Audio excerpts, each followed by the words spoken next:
Hey, everybody, it's your host, Dr. Dana Martin, and we are on the Sith Dominion podcast. Welcome, welcome, welcome. What a full group we have here today. We will start off with Cameron. How are you doing, Cameron? Welcome back to the show. Oh, glad to be here. I already have my Phantom Menace tickets purchased, as y'all saw in the Oh, chat. no, So I will no. be there. Popcorn bucket in hand. Are you going to watch the whole thing? Yes, of course. Okay. I plan. I plan to also be there May the 4th to Oh, watch that's what I was First talking about. Six. Sorry, you're going to be in like the whole days or whatever, 2 days. I'll watch 1 through 6 for sure. Yeah. Oh, here we are. And we're not going to start that already. All right. We are getting a little bit of an echo, but I'll toggle that. Steph, don't worry about it. Debbie, you had a Yes. pretty fun weekend, yeah? I wouldn't call it fun, but yeah, meeting Hayden was the highlight of the day. That's it. That's it. The rest of the day was pretty messed up. Oh. Well, I was hoping it was like one of those days that will live on in infamy. Well, somebody did get kicked out of the Comic-Con because they touched Hayden inappropriately. Okay. Is that like, I don't know if you can elaborate, but is it something that you would do? No. Okay. Okay. I'm going to share this photo from the con. Maybe. Yes. Let's share this screen.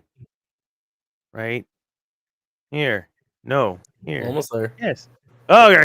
Almost there. Look at that. Freaking awesome. Look at that chunky girl. Who's that? Is that Ben Affleck? Who's that right there? That's my son, Matt. Oh, not Ben. Okay. He kind of looks like Ben Affleck there. I was like, what? No? No? No, that's my oldest. Oh my goodness. No way. I love the is he kind of Firefly in it, or is that what's happening here? I don't know. He explained it, and it just went over my head. It went over my head. He sometimes likes to. He's made his own stuff, like for Dash Rendar. Oh, cool. Yeah. He's 3D printed his own pistol thingy, and yeah. So that's cool. That's cool. Is he pretty cool, dude? Not my your son. I was like, well, no, a rude question. Hayden, is Hayden a pretty cool dude? Hayden was a sweetheart. I mean, they told us going in, no touchy or anything like that. I barely got through the door or the curtain or whatever, and he comes rushing over and he's shaking my hand, thanking me for being there, and it just threw me off guard so much. I was like, what? Man. Yeah, but I'm so glad he's nice. He is. He's a sweetheart. That's cool. I'm supposed to meet him in October, so I'm very glad to hear that. Yeah, he's very nice. Just like you would imagine. Awesome. One more moment just to soak it all in. Look you're bursting. Like you can barely contain yourself. I can see that. That's awesome. That's cool. You're like, it's like the picture of me, Zane meeting Ariel for the first time. Like I had no idea what to do. My hands, I had to put them like down. I didn't know. I looked very creepy. Okay, moving along. Zane, how was your weekend? Do you have a gig? No, just chill though. All right, moving along. Stephanie, welcome to the show. Everyone, welcome Stephanie Ross. I'm still trying to get used to that. It's been a year that you've been Stephanie Ross. Year yesterday, yeah. Yeah, congratulations. All married and stuff. That's amazing. I had not known her as Stephanie Ross ever until a year ago. And I've known her for, I guess, before the show, she said something about 30 years or something like that. And I can't imagine. I've known you forever. Yeah, like for as long as we can probably remember. We basically So- grew up together. I remember when Zane wasn't even around. Yeah. There's, I remember those days too, all too well. So, Stephanie, talk to us. Tell us. Okay, so I've been talking you up for a couple months here since you've been on the show, The Floor. But above and beyond that, I know you love Star Wars. I know that you were all into trivia and whatnot. And I just thought, man, it'd be cool to get you on. Star Wars. And then the fact that yes, thank you. I love that Dark shirt. side. Of course. So I had to get you on, and then this was just a perfect time. So thank you for agreeing to come on, and yeah, let's have some fun. So start off with, I want to know about The Floor. Everyone's going to want to know about your experience on that. So if there's, say, 2 or 3 kind of highlights that you're like, yeah, it was like this, and it was amazing, and it was terrible. No, you won't say that because everything you said so far has been amazing. So yeah, go ahead. It was life altering. It was the craziest experience of my life, and I would do it again in a heartbeat. We filmed in Ireland, first and foremost. So I got to spend 9 days in Dublin for free. We had 2 whole days to tour Dublin before we started filming to do whatever we wanted. And you did do a pub crawl, right? I mean, We did. We went Of to course. Temple Bar. We went to the most popular bars in downtown Dublin. that's fantastic. And we went to the Guinness factory, and we left one of our contestants there accidentally. Do I get to know who? Tom, the guy that I beat in the horror movies category was part of our group, and we actually left him behind at the Oh, Guinness my factory. So, kind of a follow up to that. So, did you feel like you developed some relationships on the show? From our perspective, it's kind of short, and you just boom, boom, boom. But from your perspective, you were there for a little while. Did you develop some relationship? It was basically adult summer camp. We were in the same hotel. All of our rooms were near each other. We ate breakfast together, lunch together, dinner together. We were shuttled in buses to and from the set every day. And every day after we were done filming, did not matter how late it was, we were in the bar grabbing drinks to decompress. And we would go and get like 4 hours of sleep and do it all again. Heck yeah. So when I had to get up earlier than everyone else because I was actually allowed to do my own makeup for the whole show. Oh, nice. Heck yeah. So I was getting up at 5 a.m. every filming morning to do my face before breakfast. Man, multifaceted, multi-talented Stephanie Ross. Guys, give her a call. She'll do your makeup. She'll answer your questions. So on that, when you are, I don't want to say beaten, but when you don't win that, and you're asked to walk off stage, does it end for you right then, or do you all still hang out every night, or do you go straight home? Yes and no. So as soon as you're eliminated, you walk off set. They take you to a separate building where you wait and do an exit interview. Oh, cool. Usually takes about 2 hours.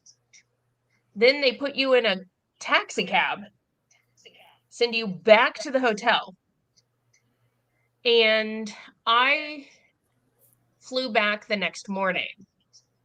However, everybody else that went out in my episode got to stay till the end of filming. Oh man, that's So- cool. That's cool. So yeah, I guess you really do have an But- opportunity to develop those relationships. Yes, but it also worked out for me because if you got eliminated in the first 7 episodes, you were on a plane the next morning Mm, back home. I got stranded in Charlotte overnight because of weather. goodness.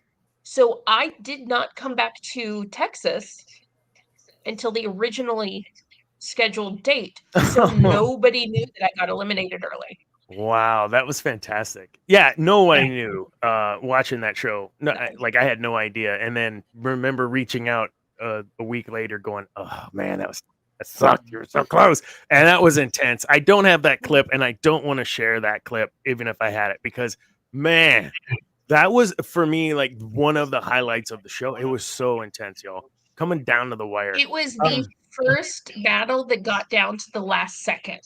Yeah, literally. And I told Literally. myself that I wanted to go out fighting. Oh yeah. And so I'm not mad.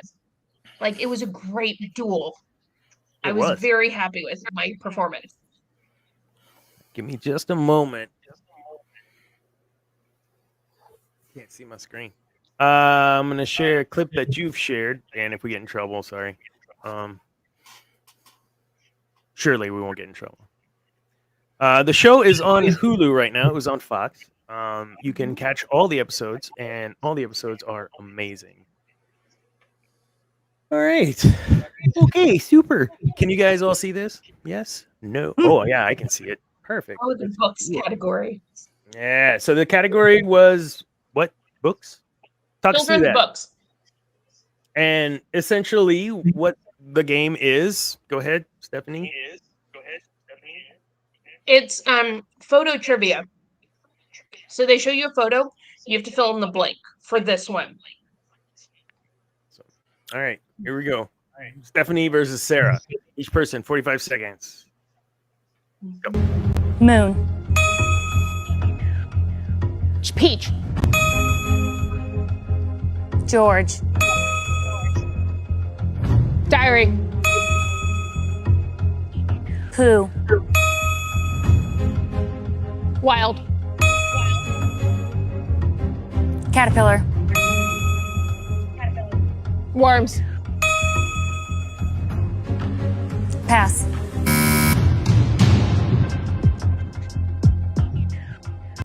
Harriet. Hat. Derby. Train. The little train that could. The little caboose that could. The little pass. Engine. Underpants. Witch. Joseph. Meatballs. Willows. Play. Pass.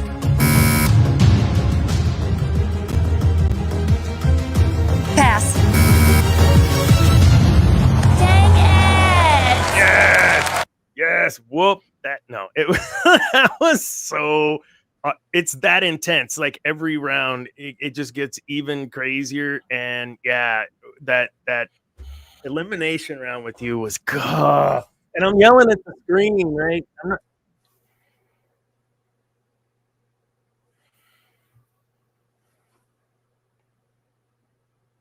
did y'all all hear that? Okay, good, because I was breaking stuff. I don't even know what I was saying. Man, it was loud. It was like alien sent us a message about the eclipse or something. Conspiracy. The yeah. So it gets so intense. So how do you and that? I mean, guys, if you're watching, I know it's easy for me from the couch to be yelling like blueberries, blueberries. What the hell's wrong with you? But when you're in that moment and you do a lot of trivia, like how do you focus? How do you maintain your focus to get through those moments? Because man, you miss one and it's like oh geez, you got to shake it off. How do you do that? So I had a little bit of an easier time than the rest of the contestants because I played timed bar trivia, where the faster you answer, the more points you get. So when I found out that it was a timed duel and you had to answer as quickly as possible, my brain was already programmed to work that way. A lot of the contestants struggled with that because they couldn't get their brain to fire like that. Mine's already been doing that for years, so that was not a problem. And coming from a theater background, being on the spot, on the stage, didn't bother me one bit. I'm also used to being around celebrities. I go to Comic-Cons all the time. I work Comic-Con every year in Houston at Comic Palooza. I know a lot of famous musicians. I go to a lot of backstage events at concerts. So, and I've worked on a number of big budget feature films. So that didn't faze me at all either. So for me, it was just kind of in my Just another wheelhouse. day at the office. Basically. And we did find out last week that they are officially and openly casting for season 2. Awesome. It is a And I have all the fantastic links show. on my social media for people to apply. Heck yeah, go check her out on Facebook. I just lost it. Shoot. What's your at Facebook? Stephanie Ross. There you go. Just look for Stephanie Ross. You'll find her. She's on Insta too. I've seen her Insta. So yeah, check that out. Wanted to talk about shift a little bit. So that's what was like, okay, that's cool. Everyone come watch because we're Star Wars and she does Star Wars. She likes Star Wars. She does trivia. Let's incorporate that. But I mean, really, Stephanie, Star Wars. Man. I know you love you some Star Wars. I love Star Wars. So tell me what your favorite or no, your first memory of Star Wars was. My first memory of Star Wars, my mom was part of a group called the Babysitting Co-op when I was a kid. And different families would take turn watching each other's kids for whatever.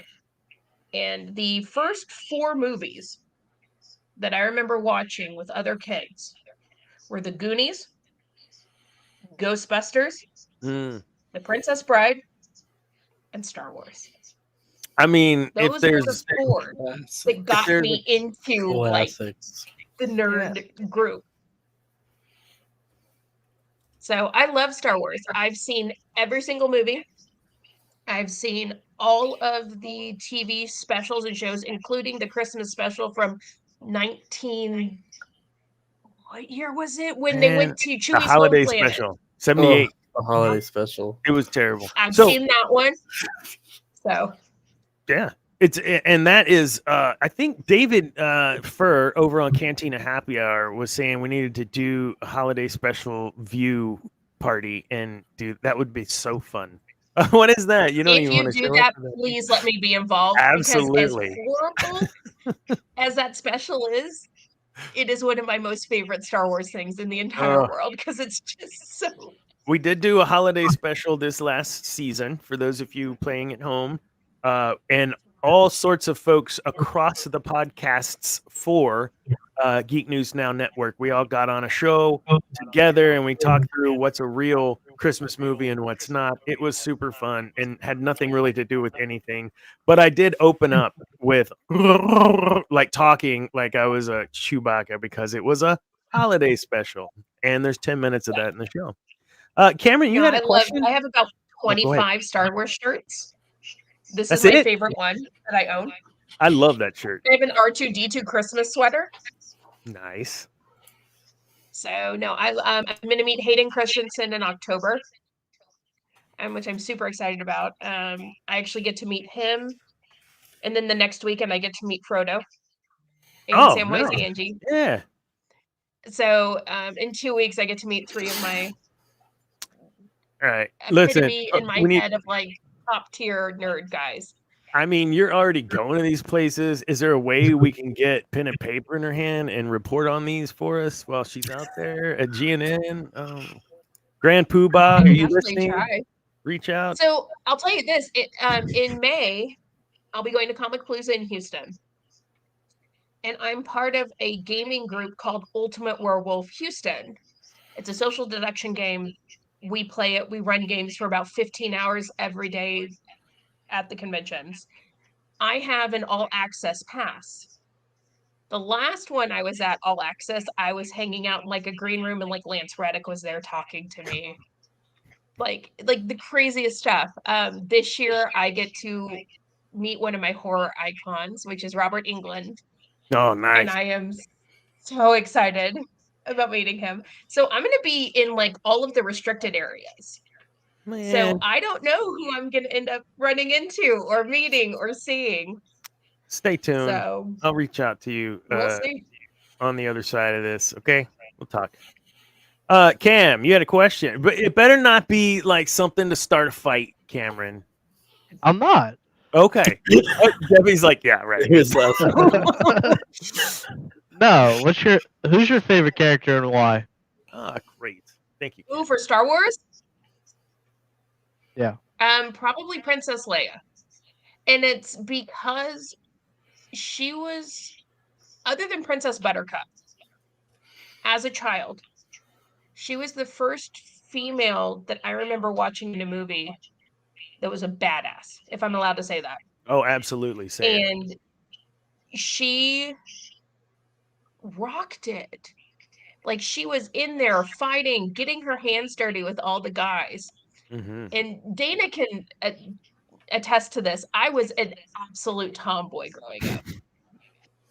I thought you were going to say I absolute was terror, just playing- running through everything. Yes, that too. True. I was playing with the boys. I was playing football, climbing trees, playing in the mud, playing in the dirt, and watching a strong woman take control and battle the Mhm. way that she did. There's no comparison. Yeah, I would agree totally. She is one of my favorite female characters because there was a strength and a femininity to her at the same time. Like, you didn't want to mess with her, but you couldn't stop staring at her. Like, it was a perfect blend. Yeah, it was wonderful. She was like the best of both worlds. She was strong and gorgeous. Yeah. And she proved that you could do both. Amen. And I just thought that was so cool. Like Darth Talon. No. Okay. So yeah, anyone else have a question here? We've got a few more minutes with Stephanie. If not, we can roll into a little QA. Zane, do you have anything? So have you met Hayden before? I haven't. This will be my first time. It'll be my first Star Wars person encounter, except for Peter Mayhew. Oh, you got to meet him? Oh. Very briefly. We passed each other in the hallway, and I was like, I love you. And he was like, thank you. That was, it wasn't like a full official meeting. Mm-hmm. We got the, yeah. So I've Zane, gotten you him weren't- in person. Zane, were you with us at Disney when we saw Warwick Davis? I don't think you were at that one. No. We got to see No, I think Warwick that was- Davis up I close. and- love him. When Last And I Jedi would came love out. to meet him too. Oh, he was wonderful. They did a panel when they were building the Galaxy's Edge, and he was there and talking about some stuff, and it was really cool. Those Star Wars folks I will. are so humble, and they love their fans, at least on the outside. It's great. So I will say, my husband and I are going to Europe this year for our big vacation. For 2025, we are hopefully going to go to Japan for Star Wars Celebration. No way. That would be amazing. So the DJ that's probably going to be rolling that, his name's DJ Elliott. You've probably even met him at some of these cons. I went to college with him at Concordia, actually. He's a great dude. Really great dude. Cool. I got a couple of questions here to roll through. If you didn't see them in advance, that's even better. I just put them on for fear that you were going to see them. I even stumped my boy with one. They're easy. I'm just joking. They're not that hard. He knows better. Go for it. I should know better. You should know better. So we have 3 questions and then a bonus question. Here we go. Stephanie, Star Wars trivia. Here we go. Oh gosh. What Okay. kind of game? What kind of game do Chewbacca and R2 play aboard the Millennium Falcon?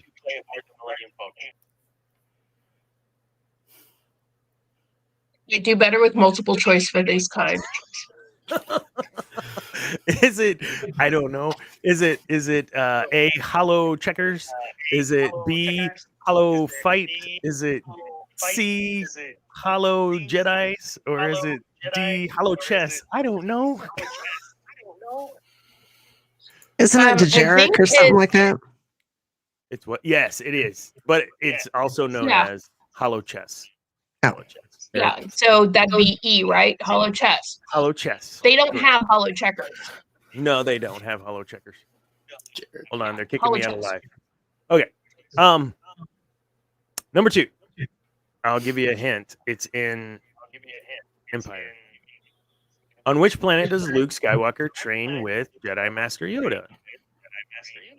Oh gosh. It is. I'm going through it in my head. Starts with a D. I'll give you choices. Yeah, I know, but I Is can't it- think of the name. Dathomir, Dagobah, DeJorn or DeBobby's house? Isn't it Dagobah? It is Dagobah. Yes, Dagobah. Yeah. Good job. Yeah. Yes. All right. Last question. What is the name of the creature that Jabba the Hutt drops Luke into to be eaten in his palace? Oh, the big In his sand palace. creature guy. In his palace. That's the trick, right? In his palace. Awesome. Is it A, ginormous grumpy cat? Sorry. B, a pit of vipers. C, a rancor. Or D, a crate dragon. It's a rancor. It is a rancor. Ding, ding, ding, ding. All right. I can't give you any hints on this Like, one. This I is a can do bonus. this type of trivia if it's multiple choice. Oh, man, but I got to make up multiple choices. I didn't do it. Okay. Last If you question. showed me photos, I could answer them. If I showed what? If you were to show me photos and be like, "What is this? Oh. What is the name of this creature?" Okay, this one's easy. You'll at least get the first part of this two-parter. It's the bonus. You ready? In Return of the Jedi, during the final space battle over Endor, what is the name of the ship and fleet commander on board who says, "It's a trap," alerting the rebel fleet to the Empire's deception? You should get half of this. Okay, I have to go through it in my head. Can you repeat one more time? Absolutely. In Return of the Jedi, during the final space battle over Endor, what is the name of the ship and the fleet commander on board who says it's a trap, alerting the rebel fleet to the Empire's deception? It's a trap. It is. I'm trying to think. Yep. Give me 1 second. All I'm right. trying to think in my head. I'm literally going through the scenes in my head. Sure. I'll give you Is it- multiple choices. Is it what? Akbar? Yes, 100%. It is Akbar? Admiral Akbar. Yes. The ship. I had to process through it in my head. Good. We And got the he was, bonus. I do know this. He is an amphibious creature from Mon calamari species. Yep. So I should have asked who is the Yeah. commander and where is he from, and you would have known that one for sure. That's awesome. Yeah. Who knows, right? The ship. Man, this was super fun. We got like 3 minutes before you got to bolt. I I really gotta go enjoyed host having trivia you. tonight, actually. Yeah. So I wanted to show that picture too, and I got it somewhere, but I don't know where it went to. Wait, what's it called? It was It's on right your there. Facebook, right? Didn't you have your thing on your Facebook? Yes, Oh, it is I for just- Bar 502 in There you San go. Antonio. 9:30 p.m. San Antonio. Free. Yeah. Is anybody going to San Antonio or Phoenix, Arizona? That's Every like Tuesday night. 40 minutes away. Yeah, Zane. Zane's in. He's at Sanmo for. There we go. As seen on TV, this person here and this person here. That's amazing. Trivia with DJ Effie. That's right. That's right. Yes. Tuesdays. I forgot about that handle you had or that name you had. It's actually Renegade? my DJ name from when I was living in Missouri, and I was an overnight DJ for the local classic rock radio station. My goodness, DJ Effie. You've done a little of everything, haven't you? I love so, guys. When you watch this show on the floor, it's like everything she absorbs for the topic or the whatever that she's supposed to now learn. You'll have to watch the show; it's really great. Like she's like, oh yeah, well I was a restaurant manager, so I know about this. Oh yeah, I did collating and filing, so I know this. Like it's like she knows it all about everything. It's insane. So, Stephanie, thank you so much. And that's because from 2001 to 2018, I consistently worked 2 to 3 jobs at a time. No way, that's insane. So that is why I have such a vast knowledge. And everyone kept telling me I was the slumdog millionaire of the show. I think I heard that. Did you say that in one of your interviews? I think I heard that. That was great. And I was like, oh, that makes sense. Totally. Yeah. Awesome. So, Well, guys, let's I know a have lot. Stephanie get on to her other gig over there at the 502. But Go thank you check for it out. having me, and I would love to come back and do it again sometime. Absolutely. And for all of you out there, go check her out. Stephanie Ross. She's on the floor on Hulu. Go check it out. Thank you, Stephanie. Bye, guys. Bye. Thanks for having me. Absolutely. Awesome. Freaking awesome. Oh, now it's all messed up though. Now look at this. Oh my god, I gotta switch up. There we go. Now we're back to business, y'all. Man, that was awesome. It's the enjoyed divide, that run. the non-positivity and the positivity. Yeah.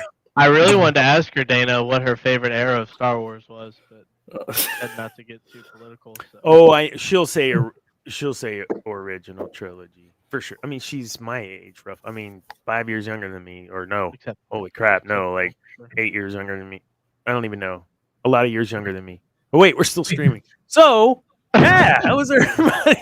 What a great story though. She did amazing. I will let you know she did really well.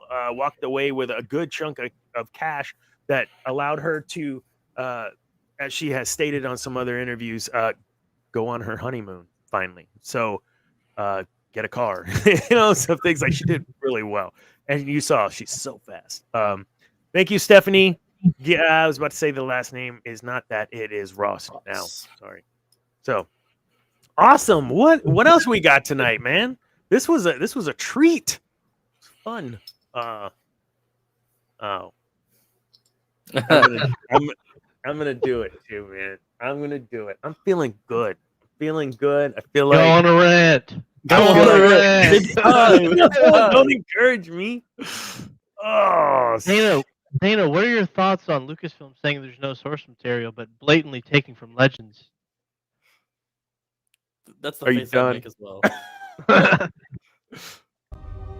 Close your eyes. Your eyes can deceive you. We must not trust them.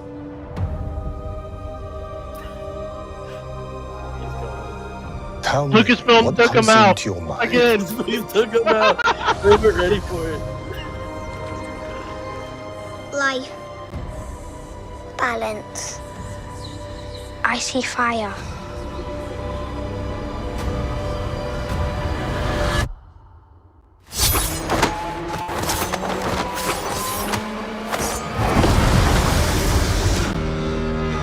I know Kung Fu. Someone is killing Jedi. It doesn't make sense. What happened? I sensed darkness.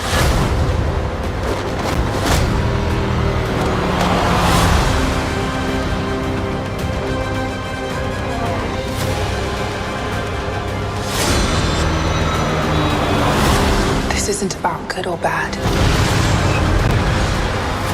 This is about power and who is allowed to use it. What is that? Badass, like cut your head off.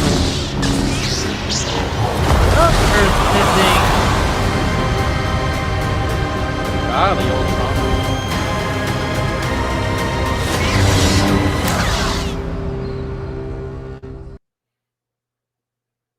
And whatever. What are you gonna put? You're gonna put Trinity in there. Awesome. But then, wait, what She's happened to the Debbie? drunk. She disappeared.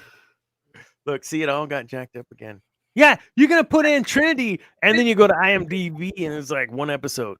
So you're gonna be Matrixy. You saw that, right? I just realized that was totally the Matrix that they did in the freaking dojo.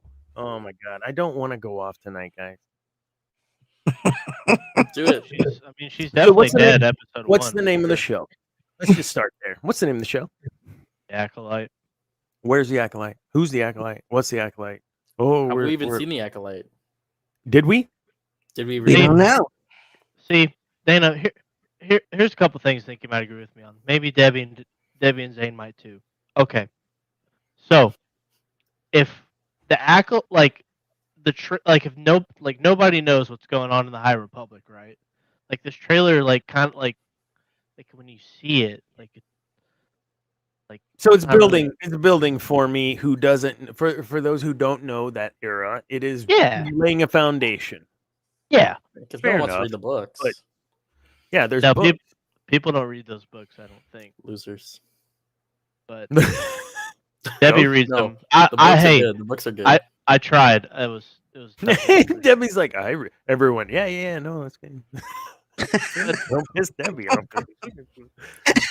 but it's just like how based off of Mando season 3, Kenobi, Andor's solid, maybe a little slow to start out, overall solid, but it's just like I think the reason for some of the distaste.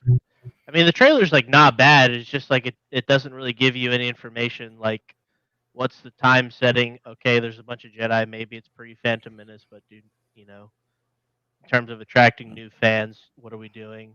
But it's just like the track record recently, outside of Andor, I'd say probably isn't the best, and I think that's probably why some fans are distasteful or not optimistic about it.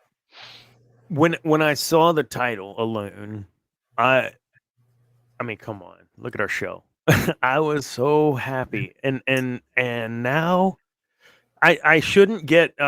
This is where if you get ahead of yourself, you're going to be disappointed, right? Every stinking time. So to try to save some disappointment, I'm just right now. I am proclaiming that I will not talk trash about something I ain't seen, but that don't mean I can't have some feeling kind of way about it, right? I'm scared because, as you said, Cam, the track record, right? Is it going to be serious and gritty like Andor, like Rogue? I was about to say Rogue Squadron. God, I hope so. Rogue One. Rogue One. What did I say? Squadron. Rogue Squadron. That's not coming out anymore, Dana. They can't. Yeah, That's done. Yeah, it's can't. Got him. Oh. But like, you also got to think too. Like, they said in Phantom Menace that Sith had not been seen for millennia. I'm not a big dates time guy, but I think millennia is a pretty long time. Well, but and with it being Qui-Gon saying that, like, him out of all people should know if there were any sort of reference to them showing up, like in the history. Yeah, he was a scholar. Qui-Gon. I mean, those Jedi are all probably going to die. The Masters look kind of cool. I'll say that. I'm interested to see kind of the dynamic. They seem to be a little bit more intentional on those Jedi characters than they were even in the prequels, right? The prequels, it felt kind of mishmashed together who these people were. Kelly Monday, Plo Koon, which we get to see, developed in other series. Just seemed, I'm sorry, man. I didn't mean to step on you there. So one of the reasons I wanted to talk about this again is I think there might be some confusion based on what I've been reading. There's a lot of articles about what is an acolyte versus a Sith Lord or Palpatine or what is that, and why is that necessary to have its own show, to have this specific type of they don't say Sith Acolyte. We're assuming they're a Sith Acolyte just based on what we know of the histories, right? So what is it that you all believe that to be a Sith Acolyte? And if so, what does that mean? What is a Sith Acolyte? It's in the outline if you don't know. Baby Sith. Sith in training. Training? Mm-hmm. Sith in training is how it would be like, I would assume, the equivalent of a Padawan. Yeah. Mm-hmm. But Asajj was also considered an acolyte, but never got promoted. But you could say that she was almost like the Padawan of Dooku. She was his. Well, see, and that's where there's only two, no more, no less. But then they always had their minions, right? Mhm.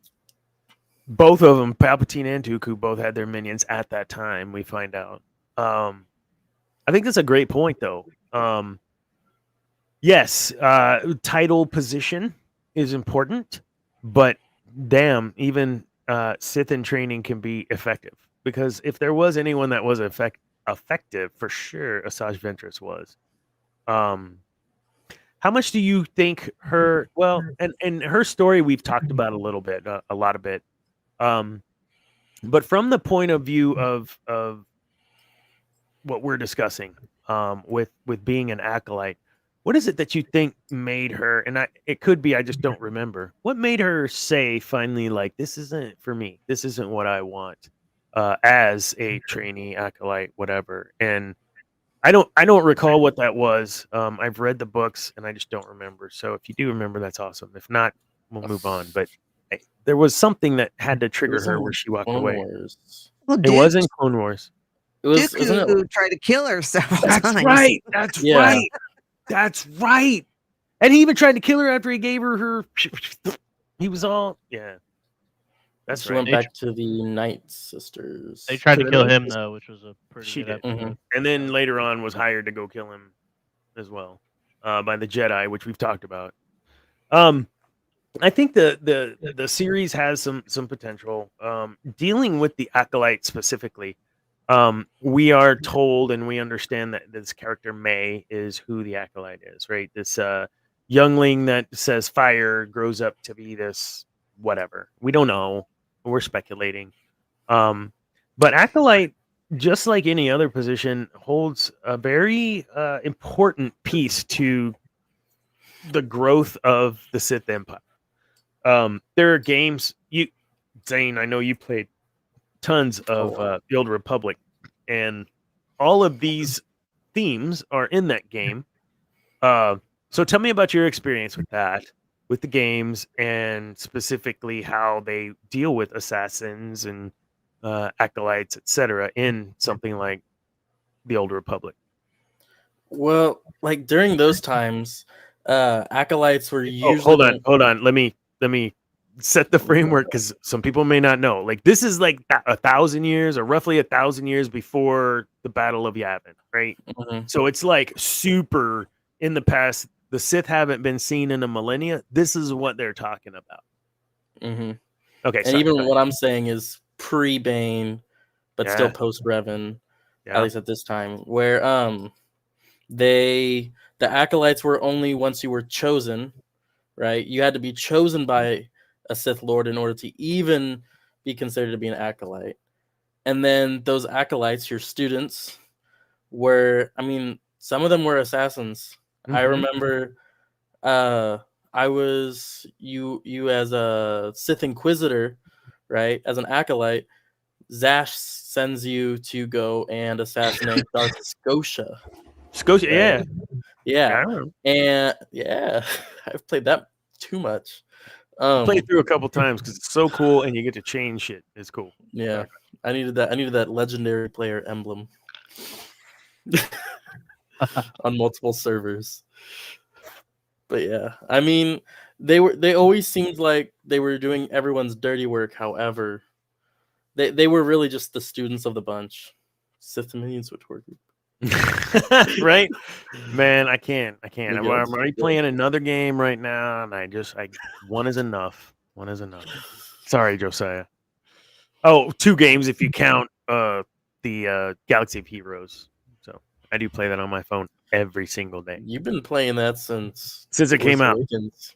It came out in like 2010 or something like that. It came out like 2010, a bit before 2011. Force Awakens. Is Yeah. what you were telling me about. Yeah.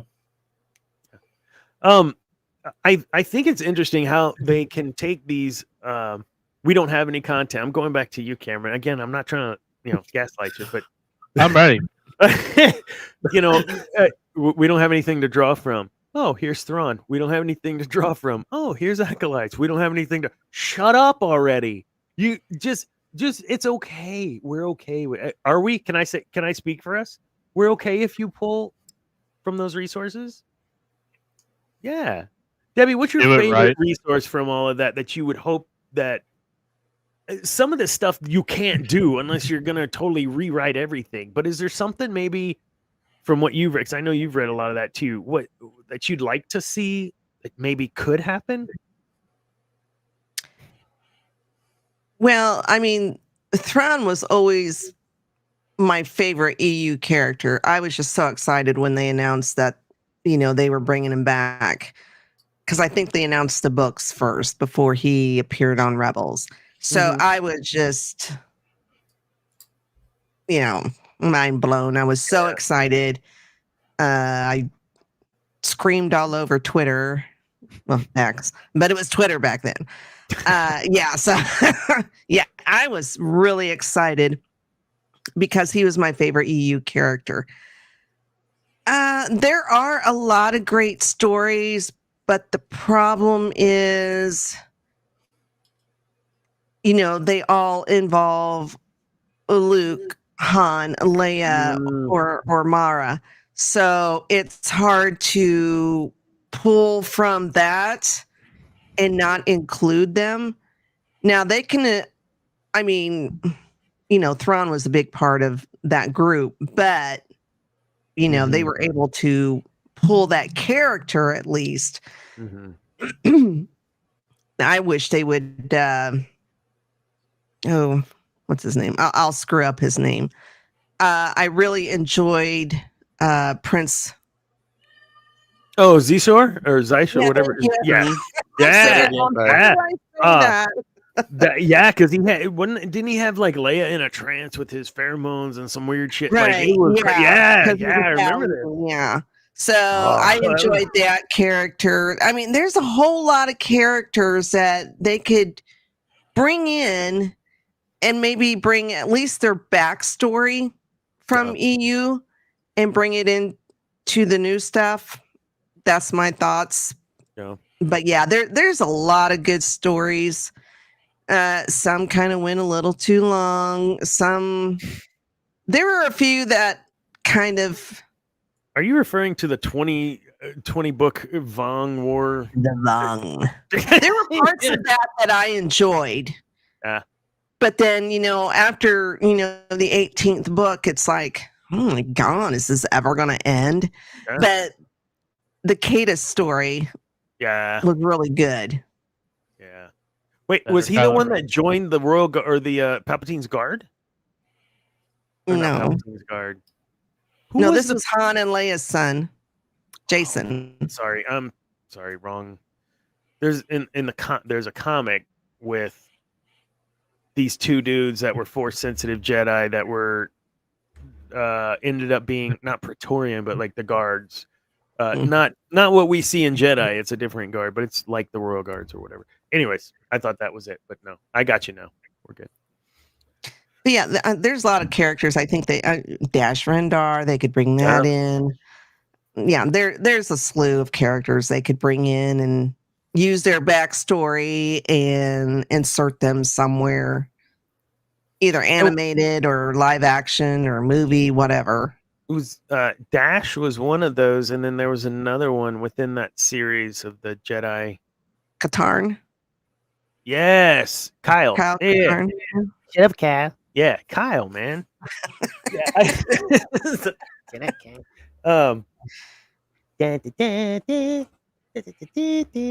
It's I think that there are some great characters like that and maybe I don't know. Are those aren't canon, are they? Because they're all the old video games, right? Speaking of stinking video games, how was Battlefront? Battlefront. The new Battlefront. Did y'all play it? Oh, the re-release? Yeah. Oh, that was horrendous. You can't remember me ranting about that last week? Oh, that's right. That's right. That was terrible. They should be right. ashamed of themselves. Yeah. That's right. I didn't get it. I was like, I didn't get it because someone said, "Oh, that was you." Yeah, no, it was me. Yeah, no, I'm out. Thank you, Steam, for. Hey, no, I think they got that taken away from them before they did this. But thank you, Steam, for the refund. I appreciate it. Oh, they did. How long did you play it? Like 2 hours, and it was. I was done. That's the equivalent of ordering online from Amazon, putting your right sleeve on, and going, and taking sending that crap back. Well, I mean, when the game crashes like 3 times and you can't get in the server. Are you serious? Yeah, it's just. So, were you able to go through and complete at least one full-on 64? Like it was amazing, or no? I mean, that's obviously, I guess, why you. No, it's terrible. Lag, everything. I saved Josiah from having to buy it, so. Josiah, are you happy about that? I like how he did say this, and I think this is accurate and cool. Mm-hmm. So, where would Balin fit in this? We don't know, do we? Balin Skull from. Well, I mean, Was we he know really he a was the Sith? Jedi, but I am no Jedi. Who was his master? Was it Kit Fisto? Or Kit Fisto, yeah. It was? Yeah, okay. You know, who got cut down in 2 seconds. Wait, yeah, he was on the arresting party of, yeah.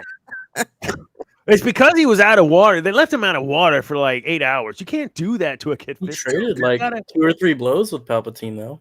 He did. Yo, Kit Fisto in the 2D Clone War animated show. Oh, when he was- like whoa, he was that's ripped. fire. and then he's like, yeah, he's like, hey, yeah, we're great. Yeah, oh, dude, that's That's one of good those stuff right pictures. there. I'll never forget that mental image of him. Hey, yeah, it's great. And he does that again in the Clone. Is it the Clone Wars movie? That was was- Zero that the Attack Hutt? of the Clones, when they're Oh. and they're meeting in the arena, and he Yeah. does it and pushes off and saves 3PO and goes, yeah, the same kind of yeah, love it. But he gets dry. He's an amphibious creature. Yeah, he's in a desert, man. You gotta give that boy some water. Boy's a liability on the council. We gotta make accommodations for him. Put my boy Anakin on there. Oh no, Anakin No does not master. belong. No really, master. you're gonna put me no. There's a lot of reasons why I agreed with the Jedi that he should not be a master, but I also believe he should have been trained better. Like if I could have trained him, this never would have happened. That's a hot take. that's pretty cocky. No, Hot take. if you're destined for that, you're destined for that. What about you, Zane? You answered About that what? question. What question That was Debbie it? answered. What's something from the book? Because I know you've read a lot of the novelizations too. Yeah. Or a lot of the old novels. I know Thrawn also was, like Debbie, one of your well, it was your absolute favorite. Thrawn is still my guy. Yeah, that's good. Always will be. I thought But it was honestly, for me, anything from the Old Republic, it's still far back enough from High Republic that almost anything you do over there can have zero tie to what happens in High Republic. Because High Would you Republic's say- already done. So within that vein, would you say stories like Malik, stories like Malgus could be played out in live action on screen and be successful? I think the Malik in the Revan story, yes. I think the complexity of Malgus could never hit live action. Maybe like an actual like animated cartoon, but Malgus, his whole thing with him being part cyborg halfway through and then basically being on life support but still being a giant dangerous threat. God, he's amazing. And how you kill him and he just keeps coming back. I just don't know if that's for live action. I got you. Cameron, out of the books you read growing up or haven't that you know the stories, what is it that you'd like to see? God, it just won't happen. But I'd love to see Luke Skywalker have the what should have happened that they're gonna give to Rey, but that's okay. Do we need to try to start a Kickstarter or whatever to GoFundMe and create a real movie here of what it should be? I mean, I would be game, but Well, give me that. Give me the treatment, and I'll shop it. I mean, in all seriousness, yeah, I would have liked to. I mean, I had never read the Legends books pre-sequel trilogy, so I had just everything I had was what I left off of after Return of the Jedi and just other stuff that I've come across on YouTube and stuff. But in the past couple of years, since getting back into it and reading the books, I'd like to see, maybe with the current continuity, maybe see animated show of Luke doing building his Jedi Academy. Even though Yeah, that would be fun. I'd like to see that. Maybe see him and Ben's relationship. They could probably fix some of my gripes with that, possibly. But I mean, I said it last show. I would give my firstborn to see Keanu Reeves as Darth Revan live action. I would die for it. Just adapt the Darth Revan book, and that's literally all you have to do. That's all you need. I know, like we've talked before, Revan and having like Keanu or someone Do a trilogy. roll that. I mean, a whole trilogy from the Old Republic, and do it and do it right, man. I can't tell. Okay, look, there are still people playing the Old Republic right now. This game has been. I started playing it day one, just like the Galaxy of Heroes, and yeah, man, I haven't played it in a while. But man, there are still people, like lots of people that play this game, and the stories are they're still releasing content. They're still releasing expansions. This game is probably 5 years ish, 6 years younger than WoW. So when you look at that, WoW still has a following. WoW still has, and people who have fallen off paying for subs for WoW, but still played it way back.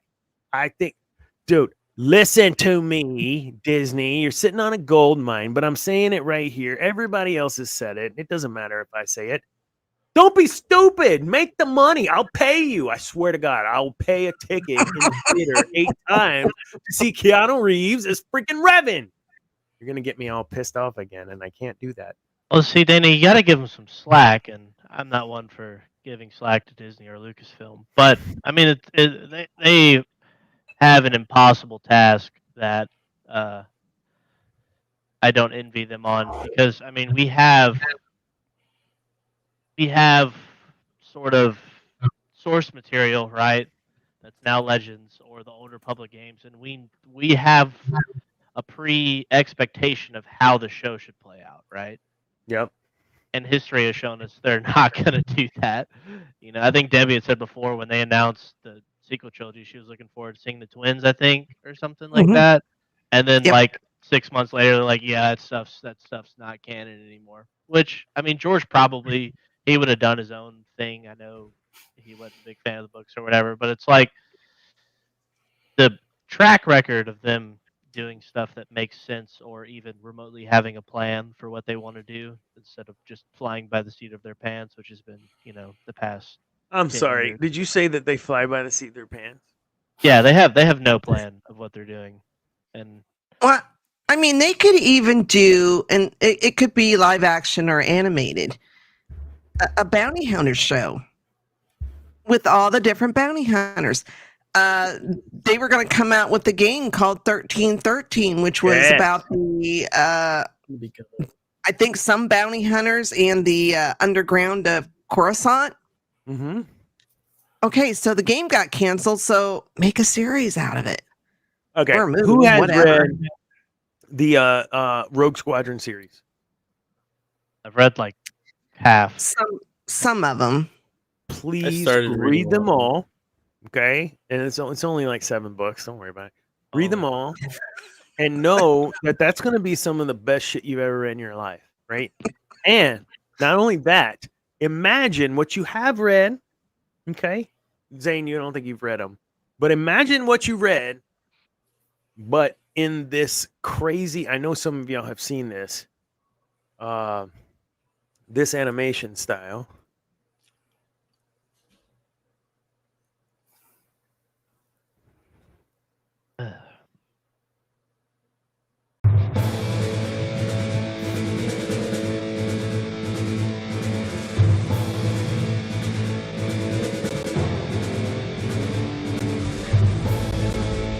And if you've seen this,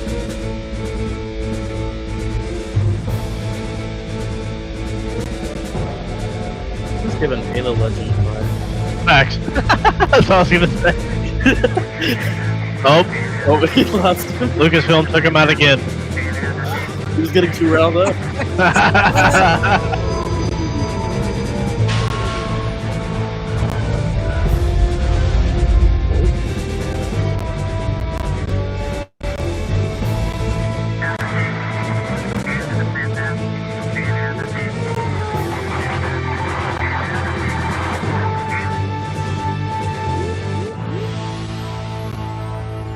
Chat, does he know? I don't think he knows. Chat, I don't think he knows. He doesn't know he's not on the show. We had a diplomatic uprising.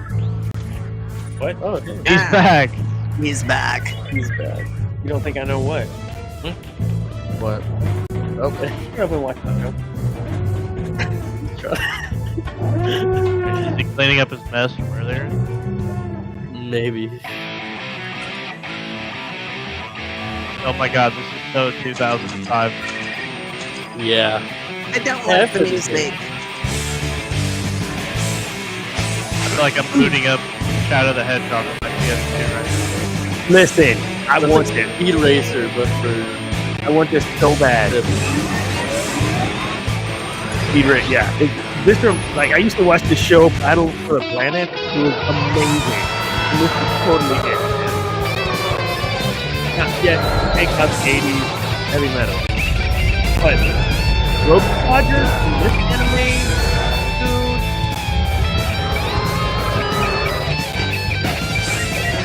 You'll get sick. Oh yeah. You get to actually see the TIE Fighter pilot, which was awesome because in the stories there were TIE Fighter pilots that never defected. They had families that were rebels. Like it was an amazing story, man. Hey, get him, Luke. That's your boy. Go.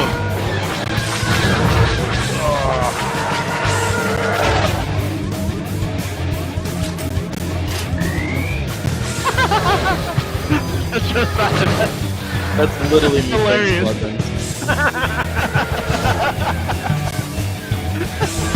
Listen, Josiah, I'm digging this, right? If this is what it's like, you know what?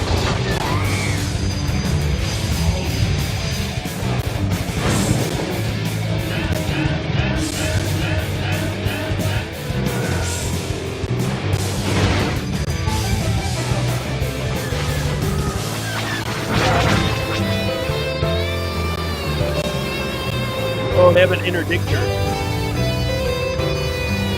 Never noticed that.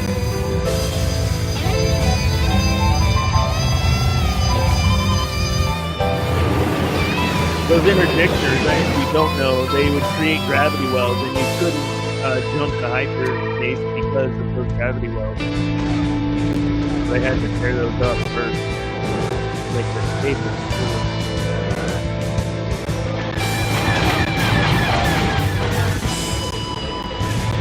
I know this information, and it doesn't mean no good in my life. I don't know why I know it. Oh, because I played Galaxy at War. That's the game right there. It's giving me OG Transformers vibes. Oh, This one? Yeah. I'm Dude, fired up. oh, yeah. It's almost over.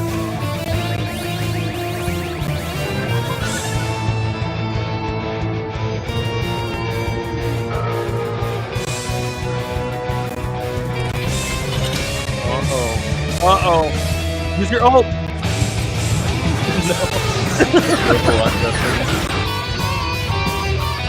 Pete, hurry, Pete.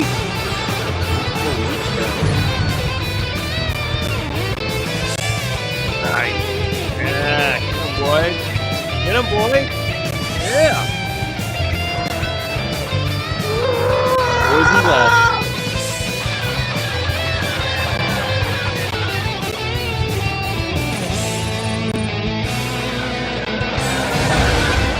Yes, yes, thank you. That's what I'm saying. Like the whole thing. Oh, man, so fully. Well, we know what you meant. Wow, well. Watch out, them turbo lasers, man. Indiscriminate. Come on, Empire, do it. Oh,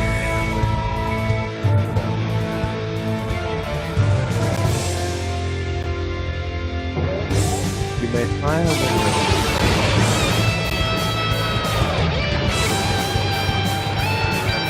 Rebel Scout. Yeah! My name, I like it. Man, you have no idea. I'm so happy right now seeing this. Wonderful. But just kidding. How many people, they have names.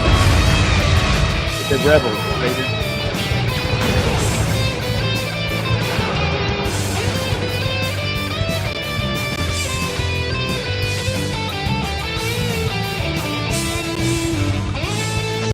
let's stop it Yes. because man, you get the idea. Holy cow, man! Was that the actual music to that? Oh yeah, it was terrible. It totally reminded me of like 1978, 9 anime stuff. Like you said, Zane, the 84 Transformers movie or 88 Transformers movie. I mean, that's totally it. But at the end of the day, it wouldn't be that difficult if some fan can make this. For them to make this and do a chunk of story that we would want to see played out in animations, go nuts with all the CGI. You're just animating. I know all that's done in computers too, but you get my point. So when I think of what are some things that I'd like to see, the Acolyte, if it goes hopefully the way that we would like to see, then we'll enjoy that. If the way that we approach things on this show is a little different, I think, admittedly, right? There is a what's the word?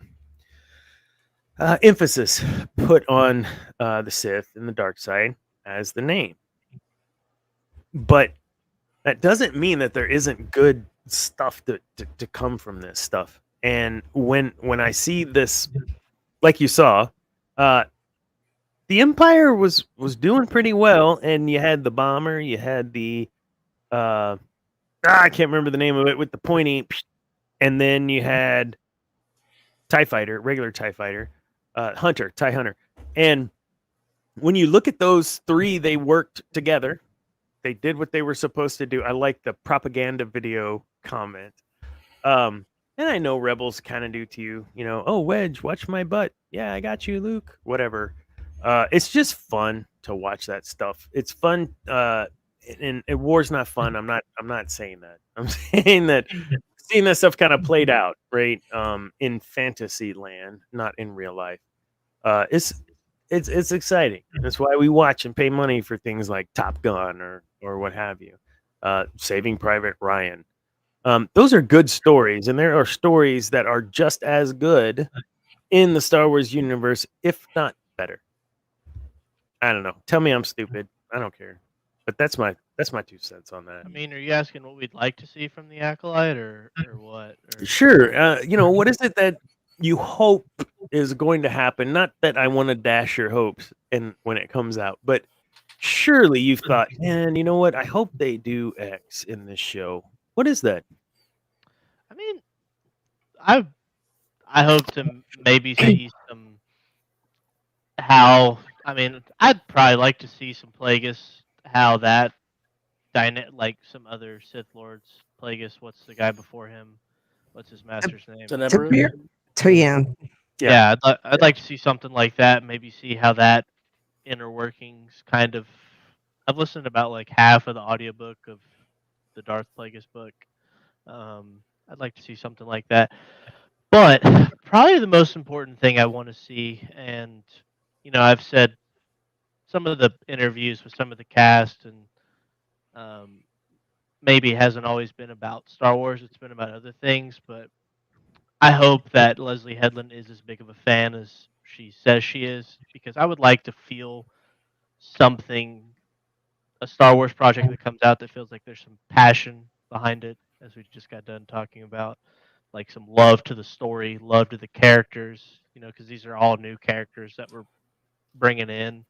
I want something I want to feel attached to somebody, not that we've seen before or relying on other material, because like with that video we just watched and other fan videos you can see on YouTube, I mean, they make you feel something. Yeah. And they make you like, God, I love this universe, and I love there may be stuff I don't like, but I love this. I love this fantasy world, So what would it take for you to walk away from the franchise? Or is that not a fair question to ask? I mean, and I say that because there are people. I mean, I have. I mean, I wholeheartedly walked away after The Rise of Skywalker. I mean, I'm telling you, if we ever go on that, you're gonna either just not have to probably have me on the show, because I'll take 3 episodes. But It has nothing to do with the cast. I just want to preface that. It has Yeah, nothing to do with the cast. story. It is the Sure. story. That is my main gripe. But I mean, I did. Josiah was. I mean, one of the main reasons I even came back, and even just delving back into this something that was a big part of my childhood that I felt I just didn't feel anything. Yeah. Because like we've mentioned before, there's really no characters in the sequels that really made me feel like a Qui-Gon made me felt, or or Dooku even, and but I don't think I mean, the Acolyte's just terrible. I mean, I'll just be like, I mean, it's just another one in the category that it's like they'll just be Mando season 3 for me, or even Kenobi, honestly. But after Debbie's comments, I went and looked up some things Leslie said, and I'm hopeful for it. I hope that it'll be good.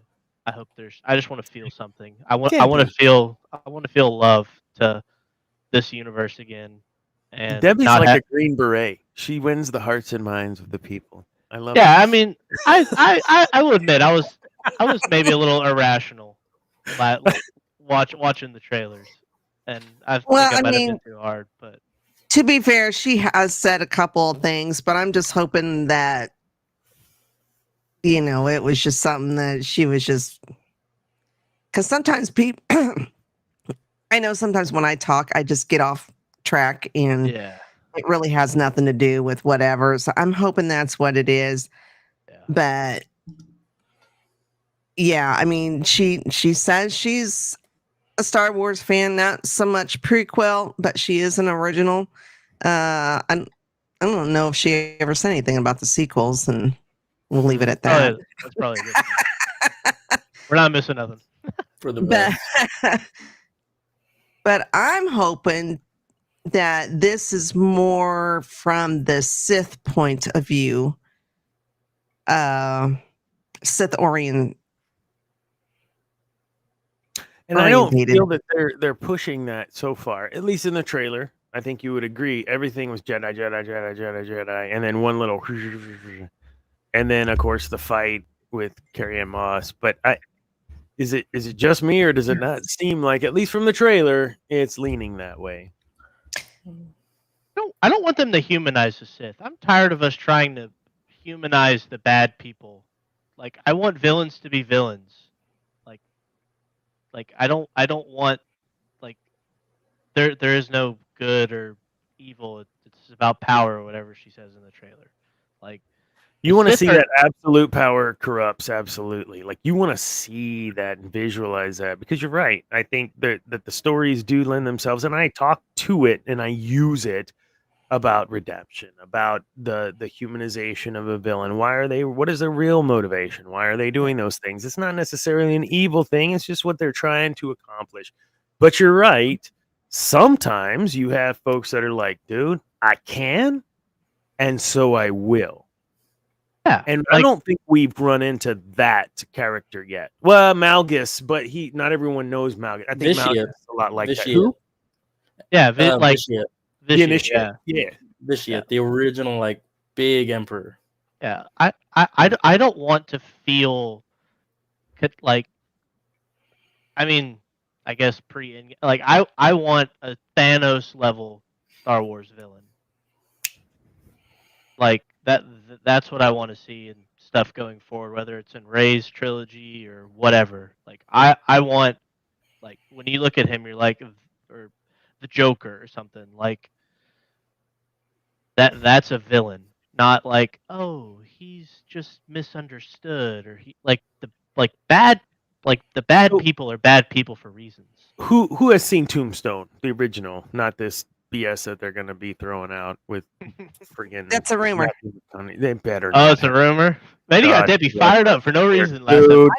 This morning at work, I was like, man, that's some BS. Yeah.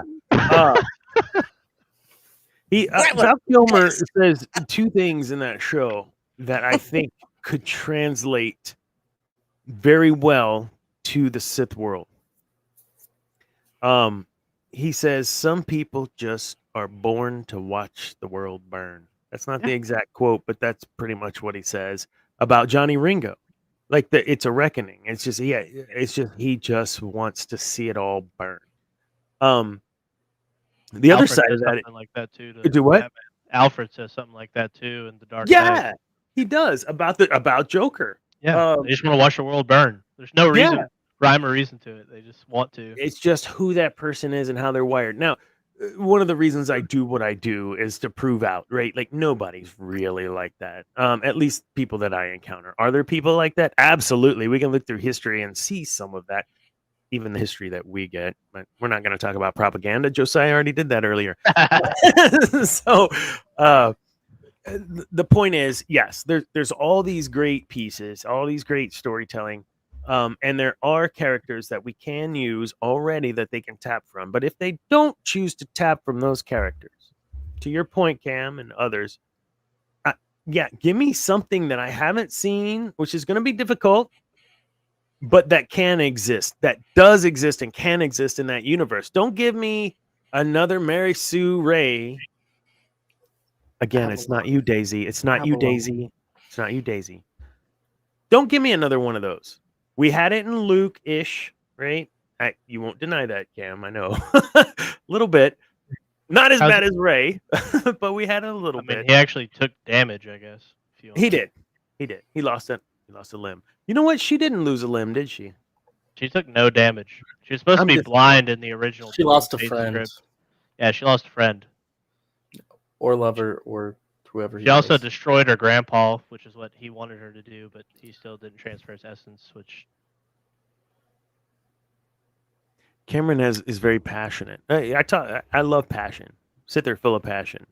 I love that you're full of passion, Cameron. Thank you. Can we please have a villain, though, that is badass and just doesn't take it off anybody? I love using Kylo Ren. I think there's pieces in that are, but not the, you know what I'm saying, Cam, that are beneficial to us, right? To learn from, right? And use. There's great stuff from Vader, of course. I love it, the story of Anakin. But there are other great stories that are already written and some that haven't been. But if you're going to write the ones that haven't been, let's be very intentional about what we're writing and don't just give me another bigger planet to explode that's going to kill other planets. I'm tired of that. Even in Top Gun Maverick, it's the same damn thing. I mean, that's what I'm saying. That's what I'm saying, Josiah. I mean, there's got to be some, which I mean, whoever's earth bending at the end of the trailer or whatever they're doing. I mean, I assume this acolyte or whichever Sith is in the show, they're going to be powerful. I mean, I hope that there's actual damage that they do.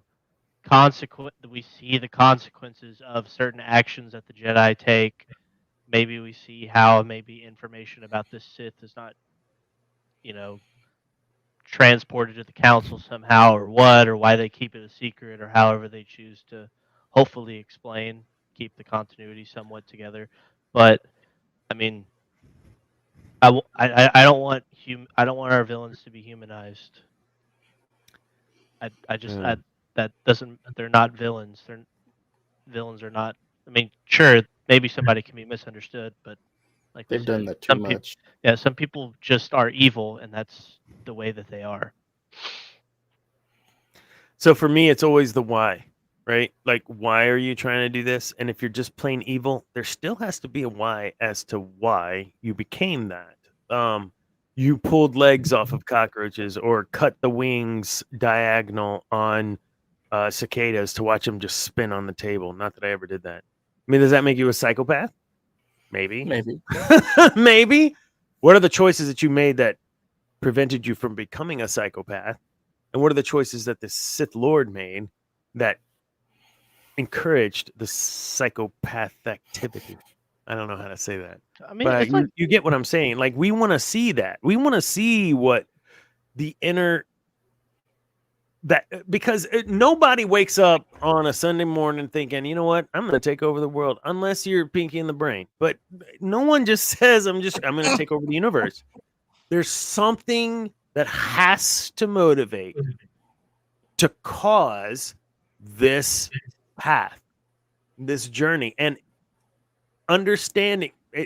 I understand your point, Cameron, and I'm 100% behind you because sometimes there is an instance in someone's life that will say, F it all. I'm going to flip the desk and I'm going to destroy it all just to watch it burn. And yes, there are people like that in our history. I'm upset that I didn't think of that in advance and that you didn't tell me in advance so I could find some examples. But we know that this has happened. We've learned about this stuff. You're exactly right. All right, you get me fired up. You know what I'm saying? All right, yeah. I mean, I encourage. We watched a fan film earlier, and I just got to shout this one out. It's probably my favorite on YouTube. But the Fallen Angel. It is Battlefront 2 style animation of Vader visiting Padme's grave. And if we can get stuff like more, maybe not that type of animation or whatever, but just that feeling that I get personally when I watch that video. What did you say? What? The Fallen Angel. Any new Star Wars content that makes me feel something like that, to where the show's not talking to us about what's happening. We're able to understand what's going on, maybe without the show or the character having to tell us. We're able to see how that character's feeling, or see how what that character's doing is making another character feel. I think diving in writing. and understanding that, like you're saying, good writing, what's the motivation, that doesn't necessarily ensure that there's going to be humanity attached to it, right? So I think I think this is what you're saying, is exploring those things is great, but don't make it so that, oh, we feel sorry for this bad guy. No, F it. He's a bad guy. Like, he straight up is not the things that we've been talking about on the show, right? This guy is when I talk about be the example, he's the example of 100%. If you want to rule the world, you can, and you can do it this way, but people aren't going to be influenced to follow you the way that you can influence people. They're just going to be scared and will follow you. And what I thought was interesting and don't, I mean, you can, whatever, you can retort, Cam. In Rise of Skywalker, all those weirdos, man, like, they weren't afraid of the Emperor. Emperor was freaking powerful. A cloned Emperor, whatever he was really powerful, okay? They weren't even afraid because they were his peeps, the Sith. They were followers of the Sith. So even when you have someone that's crazy and mad and with power, you still will have folks that, oh no, I understand. So I think even to your point, like, some crazy, they're still going to have their followers, right? Manson, or we have real. Why did I quickly realize that one? There's another conspiracy with that, but we won't talk about it on the show. So everyone's like, Jesus, Dana. Conspiracy guy. No, I'm totally with you. I agree. As much as I like redemption arc and all those things, it is good to see. What was that? Kalimar. What was that? Indiana Jones and the Temple of Doom. Like, that priest, like, he was straight up just ripping hearts out of people. Like, there was no, like, oh, well, I think no, he was he was just crazy and just ripping. Do you know what I'm talking about, Cam? Zane? Yeah. Okay, thank you. I knew Debbie would, but you guys, I don't even know what I mentioned today in my lunch and learn over at the university. And I said something, and I looked around, and there was like 2 people, 5 people, maybe max, that understood what I was talking about because they were as old, if not older, than me. I mean, the 3 Indiana Jones films are really good. The 3 are really good. I love how the 3 are really good.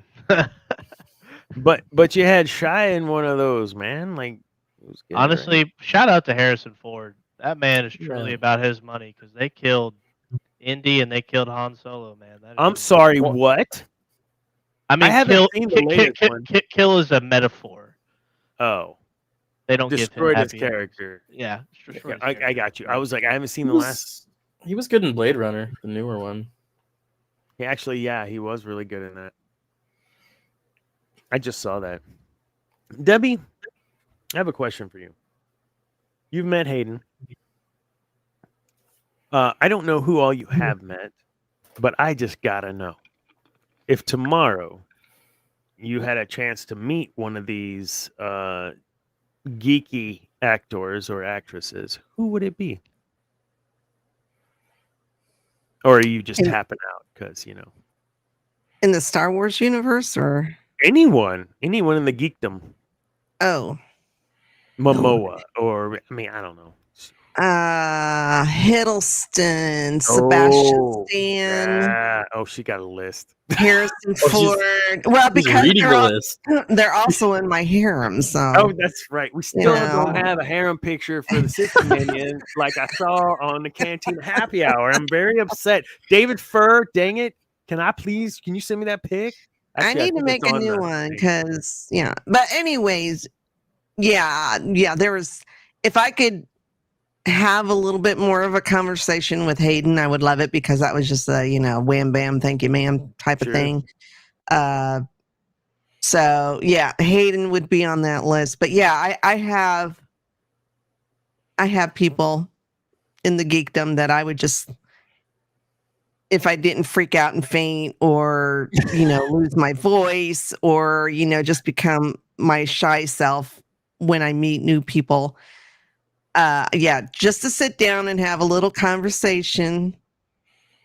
Heck yeah. Just You get one. Who is it? You're beating around the bush here. Who's one? You get one. One right now. One. have to be Harrison. Yeah, so Oh man. I knew Yeah. that's what I was gonna say. Really? You like Star Wars and Indy?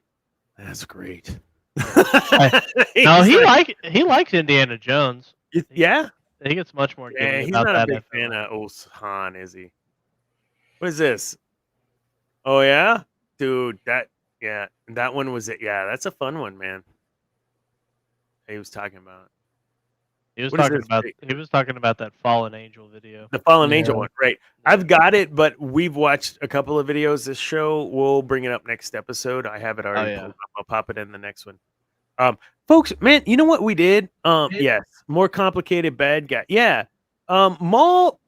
I think they really developed him in the Clone Wars series, and so you got to see why he was who he was, and I really appreciated that they did that. No, not the Clone Wars. Yeah, was it?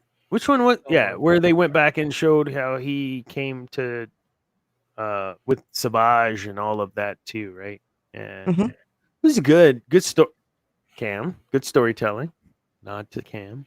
But you also felt sorry for him. I mean, even though he was a psychopath, I mean, when he's found with his spider legs, I mean, you felt Yeah. bad for him, and then he went back to being Yeah. then he went back to being psychopath, and he's probably one of my favorite characters just because of the story arc alone. Mm-hmm.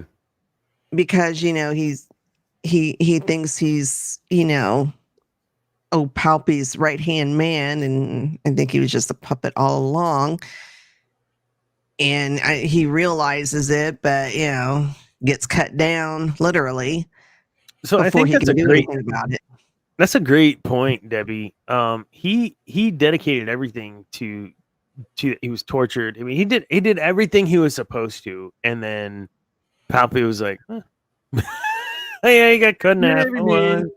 Next guy, Move along. Honestly, we all have work history. Like I know for a fact I have been in situations where I have busted my butt to make sure of the success of my department or whatever. And then it's like, whatever. You know what? We're going to go ahead and lay off half the staff and you're one of them. Wait a minute, dude. I did all that stuff to cut all those costs. Yeah, thanks. Enjoy yourself. I really feel that's the way Palpatine treated Maul in that instance. Ultimate Well, corporate- Dooku. ultimate Because if corporation guy. he's so damn powerful, With everybody on the dark that way side of the except Force, Anakin. how can he not feel that Maul was alive? Or did he and he just didn't care? Well, he wasn't. Was Maul really in the Force before he was found? I think he was just cuckoo for Cocoa Puffs. Yeah, and then I'd lose my we mind. know Palpatine eventually knew of Maul being alive because of him and Right. Savage, but I don't think there was ever any fear. No. Hey, we Palpatine was freaking awesome, man. He did get too cocky, just like a lot of Sith Lords, but he did things right, man. I still go back to that whole influence versus manipulation. He did manipulate, but the influence that he had over the Senate was built over many, many years. It is not easy to build that kind of influence. Even on your team, it can be a struggle just for a year just to get your entire 10-person team on board with you. So the fact that he was able to influence all those people, that he could very easily usurp Chancellor Valorum and then come in and run it all. Amazing. But is he redeemable, Dana? Still owe me this episode. Only if he wanted to be. I think for Palpatine. No. At the end of the day, listen. Hear me out. Vader, at the end of the day, Vader was like, I get it. I understand. My bad. It's redeemable. Okay. And Palpatine was zero sorry for anything he did. And the fact that Vader had that moment with his son, that's what the difference was. What was Palpatine's attachment?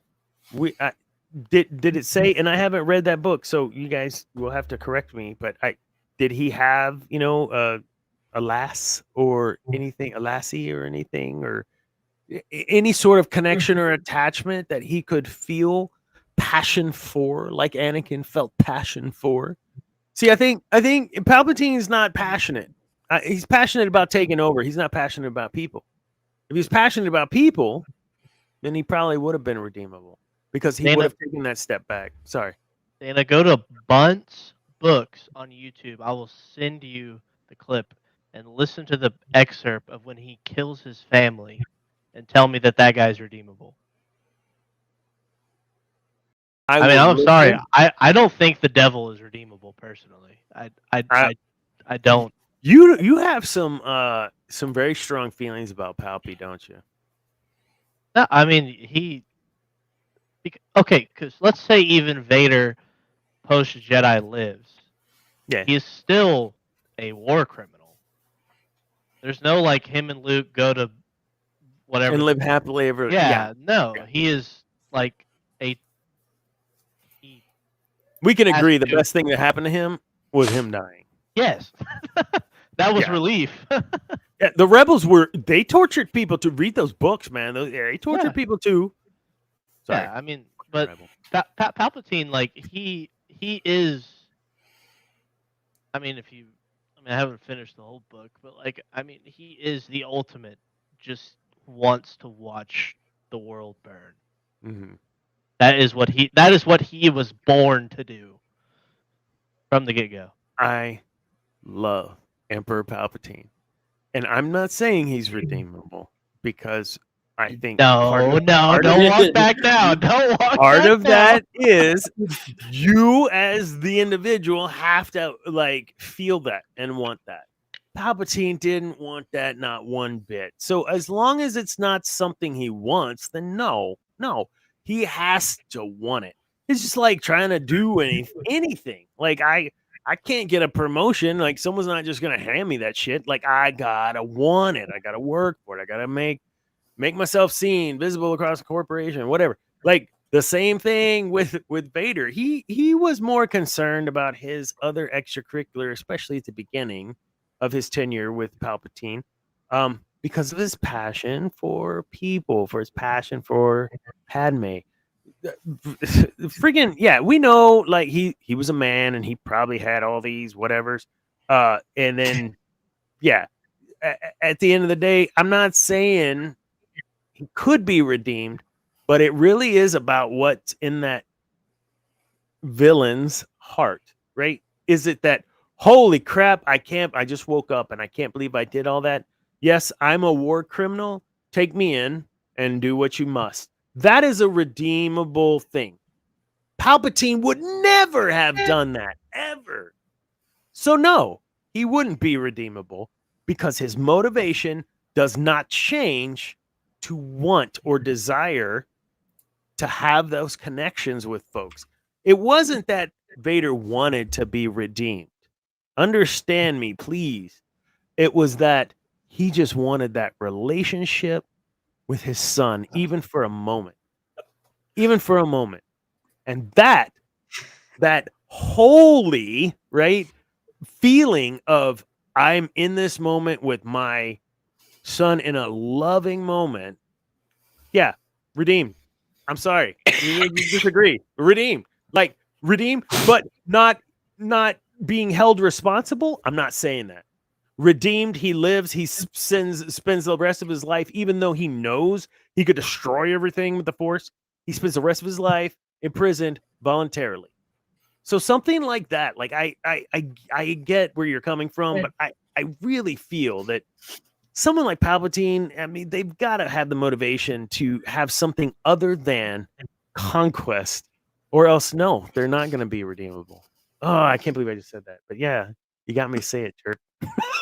And you folded. I think you just don't want to do a whole episode on it, so you folded that. Oh, dude, I love Palpatine, dude. So if there's anyone greater for me, it's Palpatine, and then third, and I know third, Revan. But Palpatine he was the Sith architect. There are employees that I have had 20 years ago that were like, "Yeah, dude, you're totally the emperor," because you influence people, you grew people, you got people around you, and then all of a sudden you were in control of everything. Like, how did that happen in a matter of 5 years? Well, let me show you how I did this in 5 years. I used Emperor Palpatine things, not in the gross negative I'm gonna blow people up way, in the very positive manipulate influential way. We have not heard of the other perspective. There's all kinds of ways. Oh, I love that Vader is more complicated, unlike Maul, like we started talking about. I agree with you too, though, Debbie. Maul's he's a pretty rich character, man. And I love what Freddie Prinze Jr. talks about, like his whole, he's destined to roll the boulder uphill just to have it roll back down. And no, that is him. From books, from movies, from series, the dude is destined to freaking fail, man. But he keeps at it, even though he knows that's what it's going to fail. Now Cameron's like, man, this guy. Still villains. Oh my goodness. Bad people. Nick, go ahead. Sorry. No, I said We about to say something. I was gonna say it is almost 10 o'clock. Debbie, that's 11 for you. You probably know that because you live there. So we had some technical difficulties for those of you joining late, and we apologize, but we got everything square. We got to interview Stephanie Ross, who was awesome.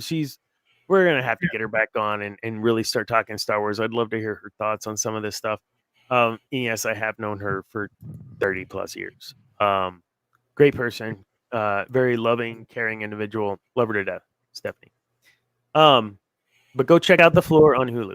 Also, check out our other swath of shows. We have Cantina Happy Hour. We have, what's Thursday? Cantina Happy Hour. Oh, yeah. Monday, MCU Mondays. That's the one I was saying. MCU, Debbie. MCU Mondays.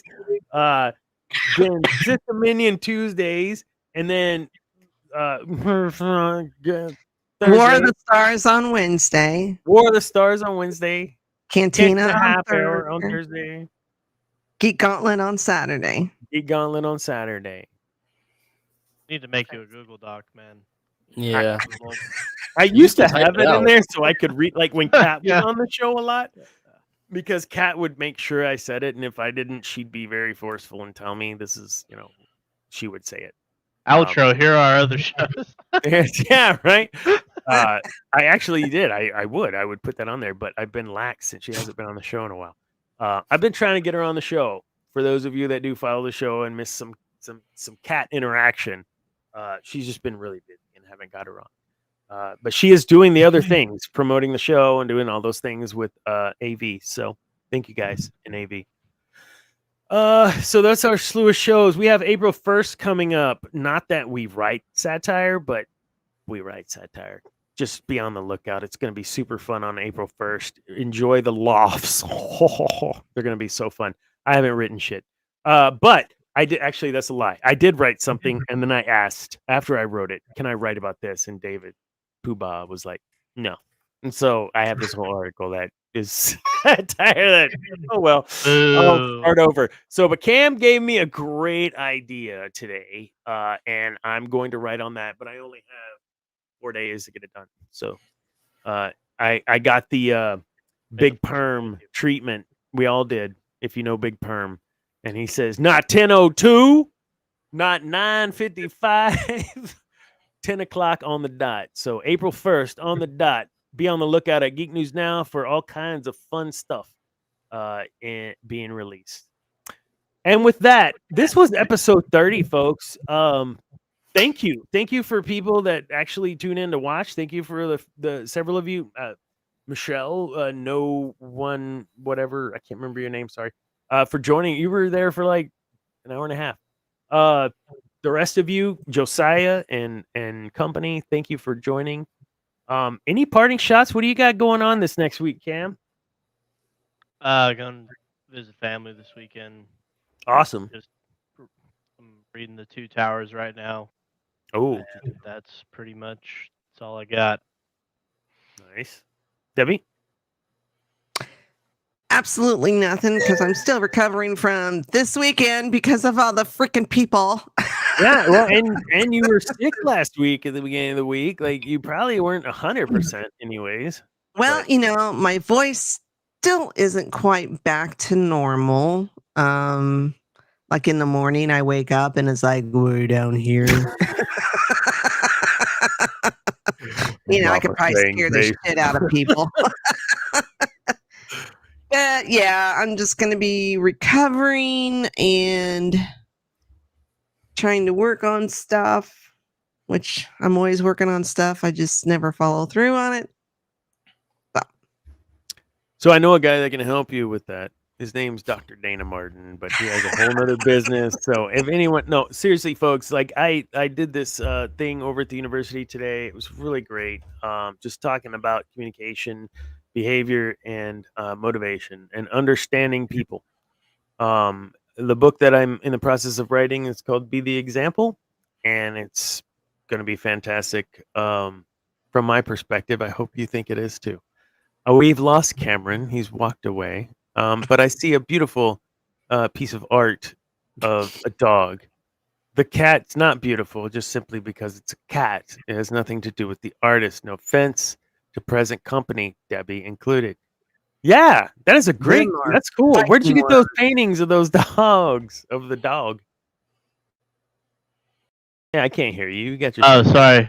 We painted them at the painting with a twist. With a twist?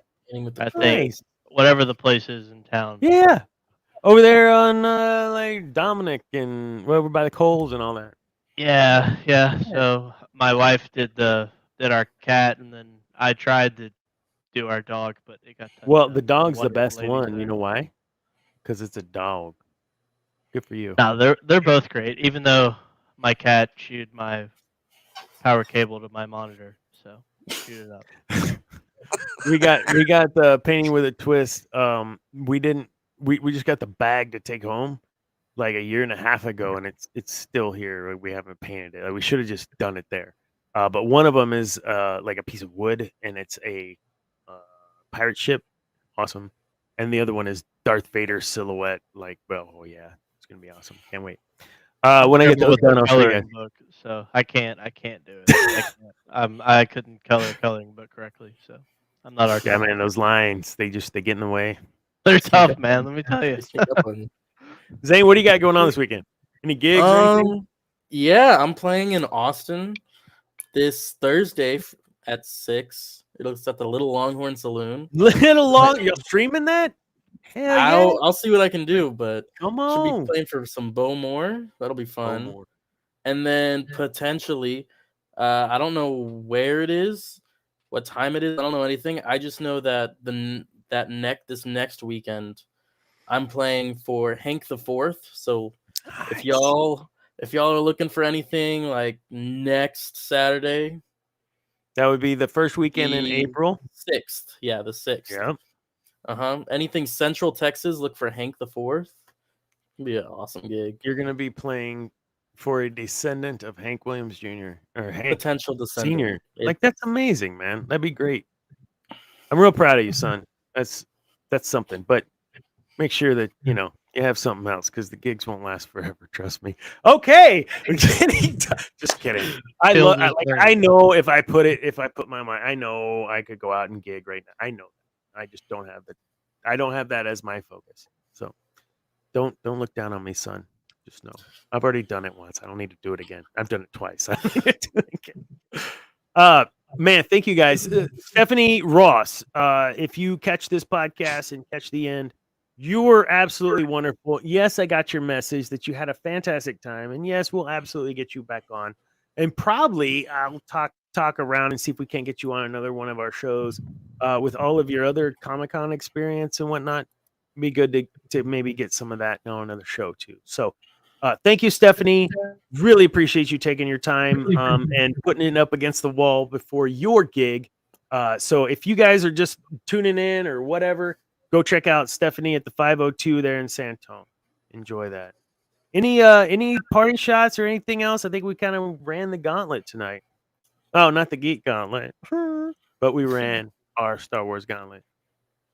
It's Debbie, good. how are the most recent Bad Batch episodes? I haven't been able to watch Cantina Happy Hour, but how are the last 3?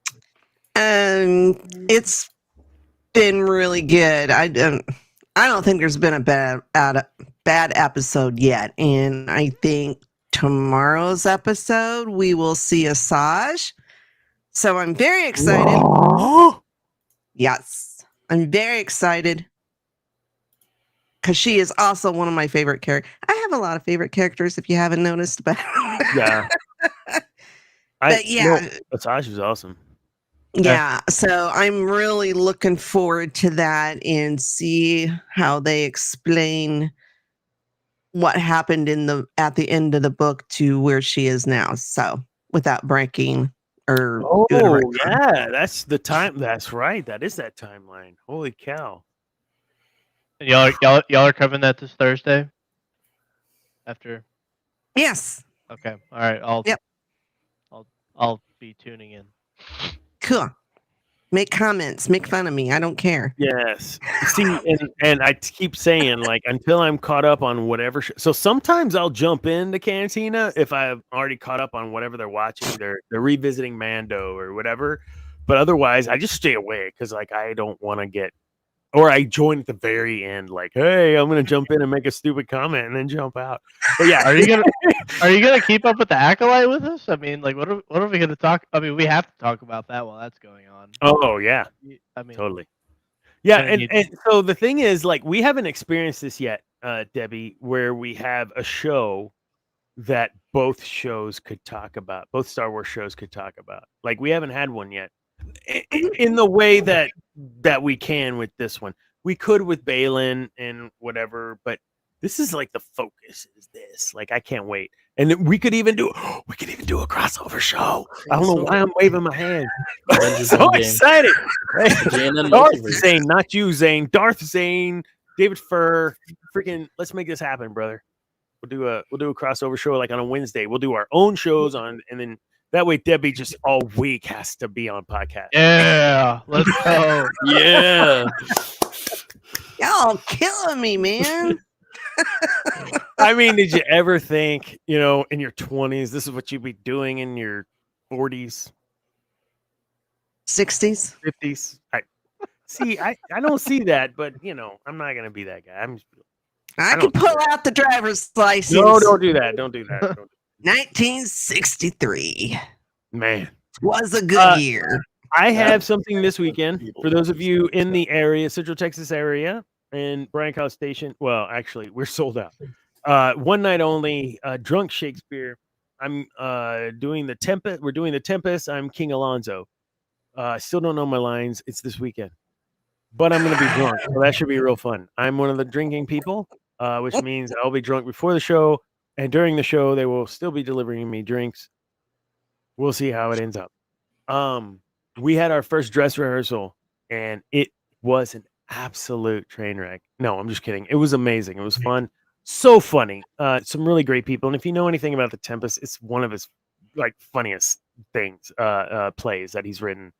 It's just getting past the language. And when I get too discombobulated, I don't even worry about the language. I just tell you like the point of the line, right? Like, no, we're gonna go here. Like, because I can't say the doths and this and that's and then if I'm drinking, I have to do that too.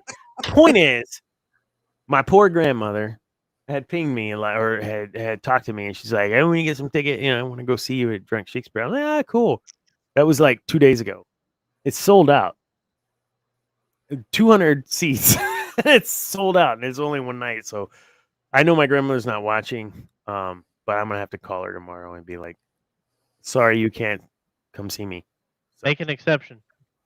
No, I mean, she could be my DD, but she can't see at night 'cause she's 95 or 8,700. I don't even know. Like, I don't want her to drive me home. 'Cause part of the deal for those of you playing at home, like with Drunk Shakespeare, is you do have to sign away your life and say, I'm not going to drive. If I'm drinking, I'm doing it responsibly. These number of drinks are my limits. And I'm like, what's the max for each? 26. Kinder Hill Brewery is supporting us and doing this for us. So awesome. Meet us downtown in Bryan at Kinder Hill Brewery outside and get you some drinks from them and watch Drunk Shakespeare. All right. And then this beard is coming off. Oh, God. I sit there. I have a beard brush and just brush it all day to keep all the wilies out. It's ridiculous. What else we got? Are we good? Can we close the show out, man? This thing's been going forever. Yeah, Debbie's like, I want to go to bed. No, I need to get my bladder. Right? So I'm sitting here real bouncing quick, up and down like, hello. that was tonight's bottle with the rum cask barrels from 19 Crimes Red Blend. I highly suggest it. Yes, I drank every drop. It was very good. And I have a restriction here on TikTok for alcohol, and apparently this was not okay either. So, yeah, what a show. Thank you guys. We'll see you guys next week, I guess. Cameron, Debbie, and Zane, thank you. And Stephanie Ross, thank you. And remember, kids, peace is a lie. There is only passion. Good night.